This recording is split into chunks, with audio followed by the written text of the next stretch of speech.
Hello friends, welcome to my channel study forever. आज फिर से मैं आप लोगों का स्वागत करता हूं एक नए वीडियो में। मैं इस बार साइंस के ऊपर एक वीडियो लाया हूं। मेरा टॉपिक है कंबस्टन एंड फ्लेम।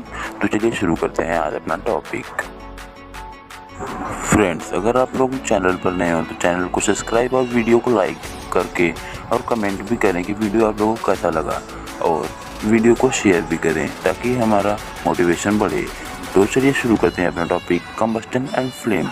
तो गाइस, कंबस्टन होता क्या है? अगर आप लोग जानते तो कमेंट करें, नहीं जानते तो मैं बताता हूँ कंबस्टन होता क्या है।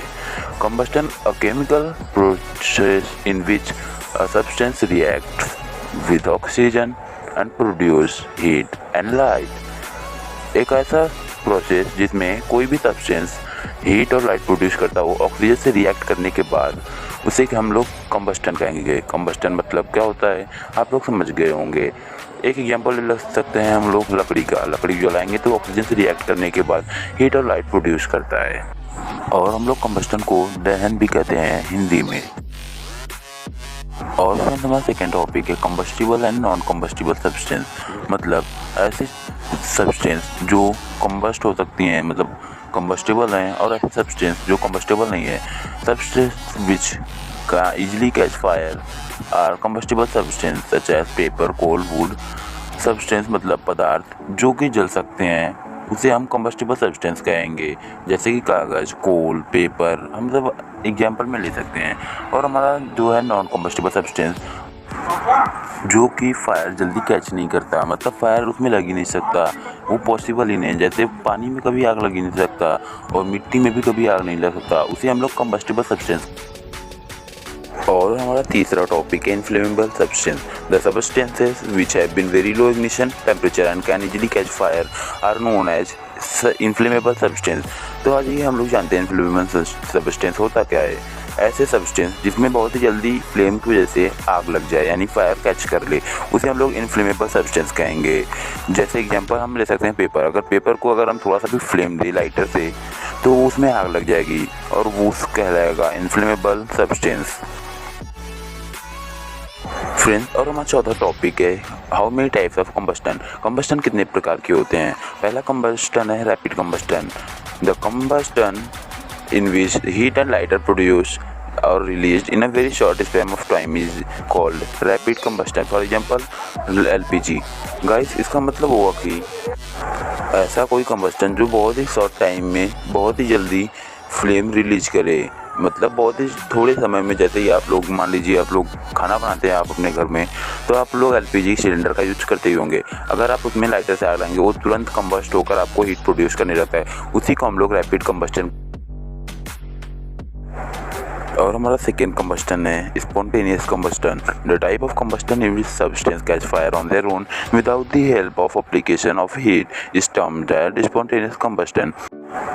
स्पॉन्टेनियस कंबस्टन को हम आसान भाषा में कह सकते हैं कि ऐसा एक कंबस्टन जिसमें बिना किसी एप्लीकेशन, या फिर मान लीजिए कोई भी कंबस्टन है इसमें हम लोग आग लगाते हैं, लेकिन कोई बिना एप्लीकेशन के आग लगे, उस कंबस्टन को हम लोग स्पॉन्टेनियस कंबस्टन कहेंगे। गाइस, अब हम लोग डिस्कस करने वाले हैं फ्लेम क्या होता है। फ्लेम एक ऐसी चीज़ होती है जो हमारे आंखों के सामने विजिबल होती है। जब कोई हीट प्रोड्यूस होता है, यानी फायर जब जलता है, उसी को हम लोग फ्लेम कहते हैं।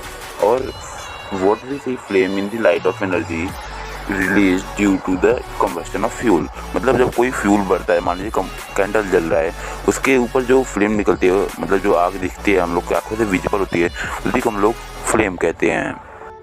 फ्रेंड्स, अब हम लोग फ्लेम के स्ट्रक्चर के ऊपर डिस्कशन करने जा रहे हैं, तो चलिए शुरू करते हैं। Structure of flame. फ्लेम का स्ट्रक्चर होता क्या है? कैंडल का जो आउटर मोस्ट पार्ट होता है वो बहुत ही ज़्यादा हॉटेस्ट पार्ट होता है, और outer zone of complete combustion वो ब्लू कलर का होता है, और उसके अंदर मॉडरेटली हॉट होता है। और जो सबसे नीचे जहाँ पे रिबन होता है कैंडल का, उसे हम लोग लीस्ट हॉट कहते हैं। और सबसे बीच का जोन जहाँ पे येलो फ्लेम निकलता है, हम लोग उसे middle zone of partial combustion कहते हैं। और हमारे जो कैंडल होता है उसे हम लोग वैक्स कैंडल कहते हैं। और जो येलो कलर का सबसे रिबन के पास जो पार्ट होता है, उसे हम लोग inner most zone of unburned wax कहते हैं, जो कि वेपर ब्लैक कलर का होता है। रिबन से जो जलता है, फ्लेम निकलता है। आशा करता हूँ कि आप लोग को कैंडल यानी फ्लेम का स्ट्रक्चर अच्छे से समझ में आ गया होगा। फ्रेंड्स, अब हम लोग अपने लास्ट टॉपिक के ऊपर डिस्कशन करने जा रहे हैं और वो टॉपिक है कैंडल फ्लेम यानी फायर ट्रायंगल। अगर आपको फायर जनरेट करना है तो उसके लिए हमें थ्री थिंग्स का बहुत ही ज़्यादा इंपॉर्टेंट होगा। पहला चीज़ है सम सॉर्ट ऑफ फ्यूल और कंबस्टिबल मटेरियल। जैसे ही माचिस में आप लोग देखते होंगे कि उसके ऊपर का जो होता है वही बस बर्न करता है, उसी को हम लोग कंबस्टिबल मटेरियल कहते हैं। और हमारा दूसरा पॉइंट है heat source to raise the temperature of the fuel to its ignition temperature. मतलब हमें टेम्परेचर भी बिल्कुल परफेक्ट चाहिए अगर फायर को जलाना है तब।